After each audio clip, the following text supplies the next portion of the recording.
নমস্কার বন্ধুরা, সকলকে আমার চ্যানেলে স্বাগত। রাজ্যের সমস্ত ধরনের সকল সরকারি কর্মচারীর পাশাপাশি সমস্ত ধরনের পেনশনার এবং ফ্যামিলি পেনশনারদের জন্য ডিএ বা মহার্ঘ ভাতা ঘোষণা নিয়ে এই মুহূর্তে একটি অত্যন্ত বড় খবর সামনে এসেছে।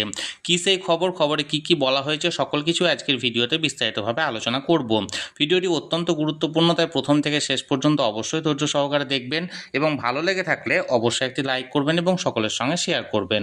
আর সেই সাথে এই চ্যানেলে যদি প্রথমবার হয়ে থাকে এই রকমের ইনফরমেটিভ ভিডিও আরও দেখার জন্য যারা এখনও পর্যন্ত চ্যানেলটিকে সাবস্ক্রাইব করেননি তারা অবশ্যই চ্যানেলটিকে সাবস্ক্রাইব করে নিতে ভুলবেন না। তাহলে চলুন আমরা বিস্তারিত জেনে নিই। দেখুন, এটি একটি নামী সংবাদপত্রের প্রতিবেদনের অংশ। এখানে হেডলাইন্স দেওয়া হয়েছে সর্বভারতীয় ক্যাডারের অফিসারদের জন্য ডিএ নির্দেশিকা জারি রাজ্যের। আগে খবরটা আপনারা প্রথমত শুনে নিন, তাহলে আপনারা বুঝতে পারবেন কেন আমি সমস্ত সরকারি কর্মচারী এবং পেনশনারদের কথা বলেছি। এখানে দেখুন মূল খবর বা প্রতিবেদনে কি বলা হয়েছে। রাজ্য সরকারে কর্মরত সর্বভারতীয় ক্যাডারের আধিকারিকদের অর্থাৎ আইএএস আইপিএস প্রভৃতি বর্ধিত হারে মহার্ঘ ভাতা দেওয়ার ব্যাপারে নির্দেশিকা জারি করেছে রাজ্য সরকার। কেন্দ্রীয় সরকার ইতিমধ্যে ঘোষণা করেছে গত জানুয়ারি থেকে তাদের কর্মী ও আধিকারিকেরা 2% বর্ধিত হারে অর্থাৎ মোট 60% হারে ডিএ পাবেন। কেন্দ্রীয় অর্থমন্ত্রকের এই সংক্রান্ত নির্দেশিকাটি সহ এ ব্যাপারে বিজ্ঞপ্তি দিয়েছে রাজ্য সরকারের কর্মীবর্গ ও প্রশাসনিক সংস্কার দপ্তর।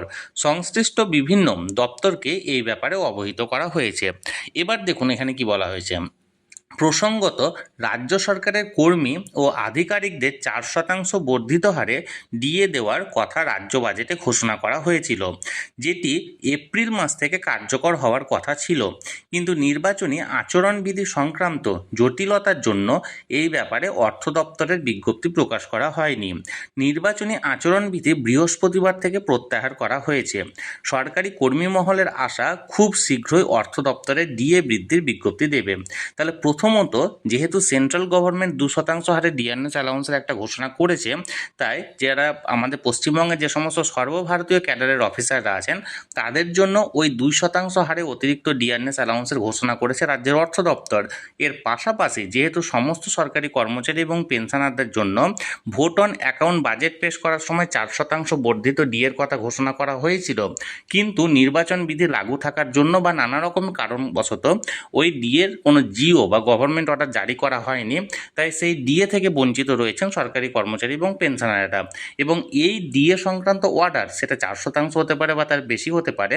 নতুন সরকার শপথ নেওয়ার পরে আশা করা যাচ্ছে যে এই নিয়ে একটা বিজ্ঞপ্তি খুব শীঘ্রই বার হবে। তাহলে বন্ধুরা, যে অর্ডারটি এখানে জারি করা হয়েছিল সেই নিয়ে আমি বিস্তারিত জানানোর চেষ্টা করলাম। এই ব্যাপারে যদি কোনো প্রশ্ন থাকে অবশ্যই কমেন্ট করুন। আর ভিডিওটি ভালো লেগে থাকলে অবশ্যই একটি লাইক করুন এবং সকলের সঙ্গে শেয়ার করুন। আর সেই সাথে চ্যানেলে প্রথমবার হলে অবশ্যই চ্যানেলটিকে সাবস্ক্রাইব করে রাখুন। ধন্যবাদ, দেখা হচ্ছে পরের ভিডিওতে।